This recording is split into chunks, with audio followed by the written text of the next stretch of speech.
Hola, continuamos con nuestro programa de reforzamiento de competencias en comunicación. Hola, ¿qué tal? El tema de hoy es textos de divulgación científica. Este tipo de textos tratan temas de contenido científico.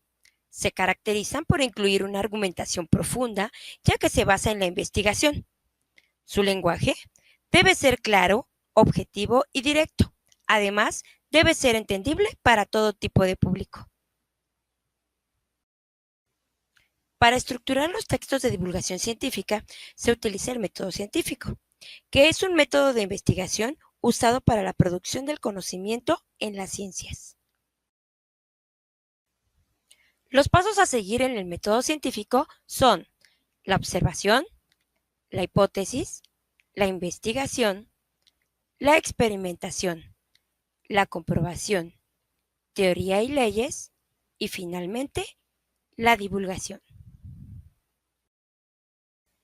La publicación de los textos científicos se hace en obras especializadas científicas, en obras didácticas de acuerdo al grado escolar, en obras de divulgación para todo tipo de público o en obras de consulta que ordenan la información de acuerdo al abecedario. El texto de divulgación científica es un medio de comunicación que sirve para informar de los últimos avances científicos. Este texto lo escriben periodistas especializados para que su entendimiento sea más sencillo para todas las personas. Un texto de divulgación científica es un escrito de trama compleja donde se combinan características de distintos tipos de textos, cuyo propósito es poner al alcance del público y esclarecer un tema relativo a la ciencia. Por lo tanto, su estructura será básicamente expositiva o explicativa. Sus características son: 1. Organización lógica y jerárquica de las ideas. 2. Exposición analítica y sintética. 3. Uso de gráficos, esquemas o dibujos. 4. Empleo de oraciones con la estructura sujeto, verbo y predicado. 5. Utilización de conectores, como los que indican causa o consecuencia. Y 6. Utilizar un vocabulario preciso. Entre los recursos lingüísticos que utilizan los textos científicos se encuentran los siguientes. 1. Definiciones. Por ejemplo, ídolo es la imagen que se tiene de Dios. 2.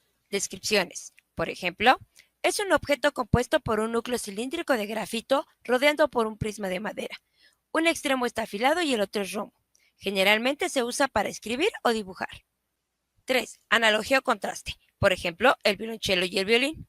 Ambos son instrumentos de cuerda.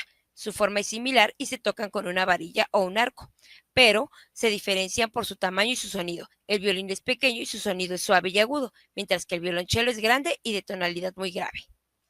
4. Causa y efecto. Por ejemplo, el agua no cae del cielo porque sí. Primero se evapora de la superficie de la Tierra. A medida que asciende por el aire, se enfría y se condensa formando las nubes. Las gotas son tan diminutas que se mantienen flotando en el cielo. Cuando se hacen más grandes, las nubes ya no las aguantan y caen en la Tierra en forma de lluvia. 5. Ejemplificación.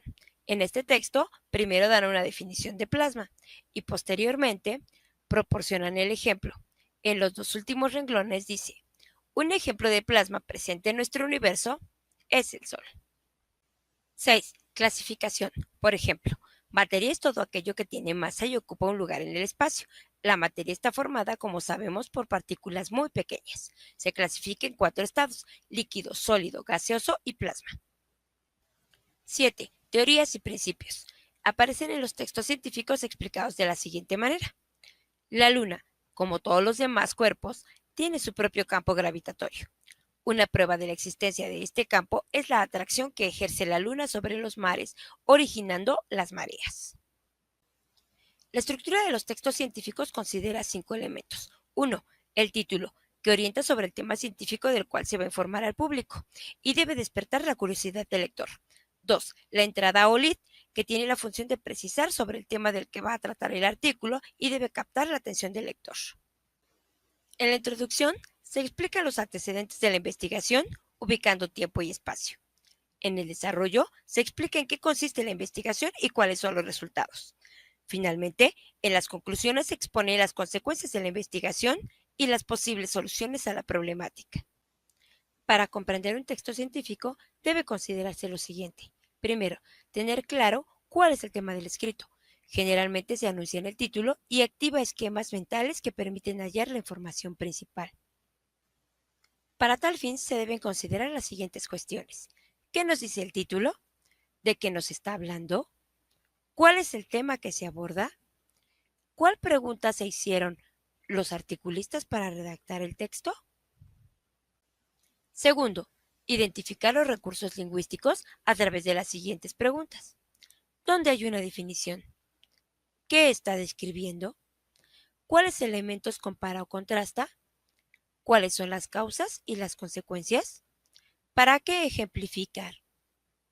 Tercero, seleccionar las ideas principales, como definiciones, descripciones, lo resaltado del texto, uso de nexos como es lo más importante, en resumen, como conclusión. Son frases afirmativas sobre el tema o concepto. Por último, resumir el escrito. Es decir, con pocas palabras se indica de qué trata el texto. Hay que señalar la lectura general del texto, identificar las ideas principales, explicarlas con pocas palabras y verificar que contenga lo principal de toda la lectura, no solamente de un párrafo. Ahora vamos a leer un texto de divulgación científica titulado Las experiencias en la niñez alteran el ADN para toda la vida. Enfermedades de la edad adulta podrían ser el resultado de acontecimientos que nos dejaron huella en los primeros años. La infancia es un periodo crucial en la vida de cualquier persona, pero para muchos parece que esas experiencias tempranas podrían cambiar en nuestro organismo, incluso hasta el nivel genético. Un equipo de científicos de la Universidad de Northwestern, Estados Unidos, ha analizado más de un centenar de genes asociados a la inflamación, buscando indicios de cambios epigenéticos. Descubrieron que un puñado de genes responsables de la regulación de la inflamación se ven alterados a causa de acontecimientos clave de la infancia, lo que sugiere que las enfermedades que sufrimos en etapas posteriores de la vida podrían ser el resultado de los eventos padecidos en nuestros años formativos. Los expertos partieron de la hipótesis de que el vínculo entre el entorno infantil y las diferencias en los procesos de inflamación del cuerpo podrían alcanzar también los propios genes. Aunque la secuencia de ADN de nuestro cuerpo está más o menos centrada en la concepción, hemos aprendido con el tiempo que los genes individuales pueden seguir modificándose a través de procesos a los que nos referimos como epigenéticos. Una de las formas más prominentes de estos procesos epigenéticos es la metilación, que implica que un grupo metilo -CH3 se añade a la estructura del ADN de tal manera que interfiere con su función. Gracias a la metilación y a otros cambios genéticos, hemos llegado a entender que incluso los sutiles fenómenos ambientales pueden tener un impacto en nuestro plan genético. Podríamos tener genes en nuestro cuerpo que podrían conducir a algunos resultados adversos de salud, pero si esos genes están silenciados, si están apagados debido a procesos epigenéticos, es algo interesante, comenta Tom McTeague, líder de trabajo. Aunque es relativamente pronto para entender la gama completa de cambios epigenéticos que podemos experimentar, la infancia es claramente una parte importante de la vida, ya que puede establecer procesos biológicos que pueden afectar nuestra salud y bienestar en los siguientes años. Ciertas experiencias en la infancia podrían hacernos más propensos a la enfermedad. Preguntas sobre el texto. 1. ¿Cuál fue la pregunta de investigación más adecuada para conocer el tema específico del artículo de divulgación anterior? 2. ¿En qué párrafo hay una definición? 3. Con pocas palabras, resume el texto. Por favor, proporciona tus respuestas. Respuesta a la pregunta 1. ¿Cuál fue la pregunta de investigación más adecuada para conocer el tema específico del artículo de divulgación anterior? La respuesta es: ¿existe relación entre las enfermedades padecidas en la niñez y la vida adulta? Pregunta número 2. ¿En qué párrafo hay una definición? Respuesta: en la segunda línea del primer párrafo. 3. Con pocas palabras resume el texto. Respuesta: existen enfermedades en la edad adulta que podrían ser el resultado de los eventos padecidos en la infancia, por lo que se requiere del estudio de los procesos biológicos para evitar que impacten en la salud. Sigue leyendo artículos de divulgación. Hasta pronto. Sigue adelante y reafirma lo aprendido haciendo los ejercicios que te indiquen tus profesores.